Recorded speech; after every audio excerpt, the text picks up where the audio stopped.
taking a closer look at how the pandemic is affecting state universities. Concerns over the safety of students now that classes are dramatically rising in our state. So we're going to join me now tonight, the University of Michigan President, Dr. Mark Schlissel. Thank you for being here with us, Doctor. Of course, Glenda, it's a pleasure. Well, let's begin with the changes being made to keep students safe on campus, like classroom changes, testing, their housing. Well, this semester we've had a semester scaled back from normal. About 70 to 80% of our classes started the semester online, and we're probably drifting up towards 90% online. Our dorms are about 2/3 occupancy, and it's been a mixed experience. The good news is our research labs are up and running at about 60% their normal capacity, doing great work, including work on COVID. Our health system is back up into full operations, taking care of COVID patients, but also all other kinds of disease. Our classrooms, we don't have evidence of transmission of COVID in the classrooms, but we've had too many cases transmitted amongst undergrads in the dorms and amongst undergrads in social circumstances around the city of Ann Arbor. Yeah, it is tough to control. And you mentioned research, sir, and your efforts on the coronavirus in collaboration with the governor's office and state health department. Talk about that, please. Yeah, we're enormously proud. We have an outstanding school of public health, and the epidemiologists from that school have become the principal advisors for Governor Whitmer's administration, helping them understand the spread of the pandemic, divide the state up into different regions, track what's going on in different parts of the state, establish metrics to measure the disease, and advise on mechanisms of control. So we're quite proud of them stepping up to serve the public.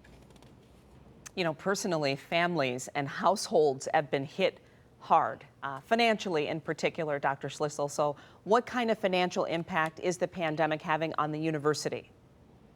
Well, it's had a significant impact. Our dorms are running at a lower occupancy than normal.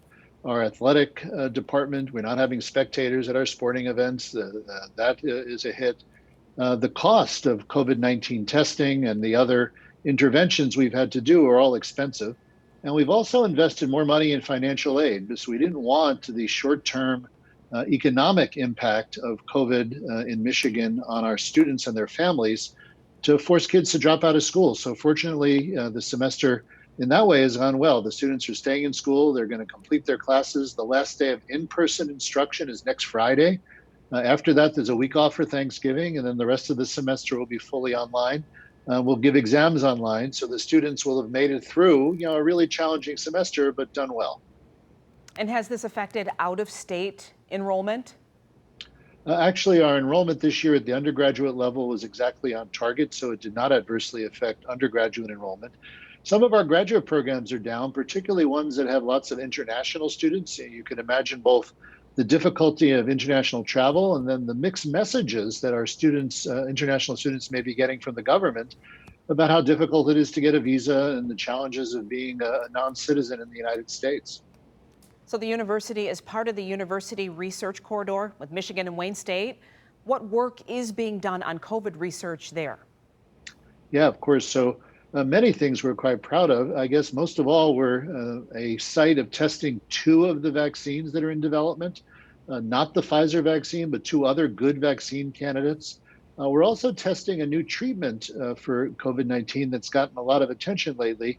An antibody from Lilly that can be injected early in the course of a disease to prevent a person from requiring hospitalization and more intensive care.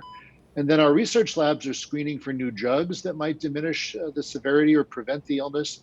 And then also trying to understand the basic biology of how something as simple as a virus can bring the world's citizenry to its knees. That's for sure. So encouraging, Dr. Schlissel. What is your message tonight to students, parents, and faculty, and the city of Ann Arbor, in fact, during these challenging times?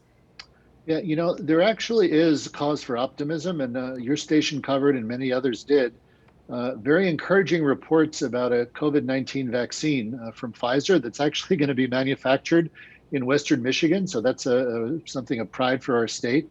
And the initial data was the vaccine was very effective. Now, it's not right around the corner. It'll certainly be the new year and then beyond where we administer this vaccine.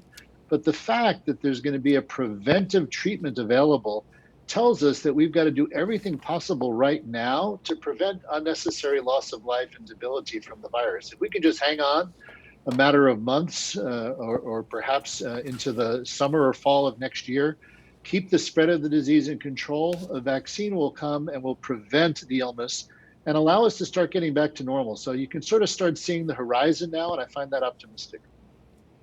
And what is the mood like on campus? How are students, staff feeling? How do you quell fears? Yeah, I think there was a lot of anxiety on campus this summer. And, there's really not a lot of good news. Look at the number of cases in Michigan and around the nation are exploding. Health systems are filling up, intensive care units are filling up. The adverse news about the pandemic is pretty relentless. That said, the majority of our students are wearing masks, they're staying in low density, they're doing all the things we ask them to do, and the majority of them are staying healthy. Our faculty and staff are very concerned. Most of our staff are working remotely ever since March. The only people that come to campus are those whose work requires it. Our faculty, the vast majority of them are teaching remotely. So we've put our employees and our students in conditions where they really can keep themselves safe. But it's not a normal semester. There is a lot of fear and anxiety. And I think there's a phenomena that we've started calling, and others have, COVID fatigue. Just month after month of wearing a mask, staying in small groups, not giving your friend a hug on the diag. It's counter-instinctual for our students. Well, we certainly appreciate all that you're doing to try and keep your students and staff safe. Thank you for joining us, President Schlissel. We'll talk to you again soon. It's a real pleasure. Stay healthy, Glenda. Thank you very much.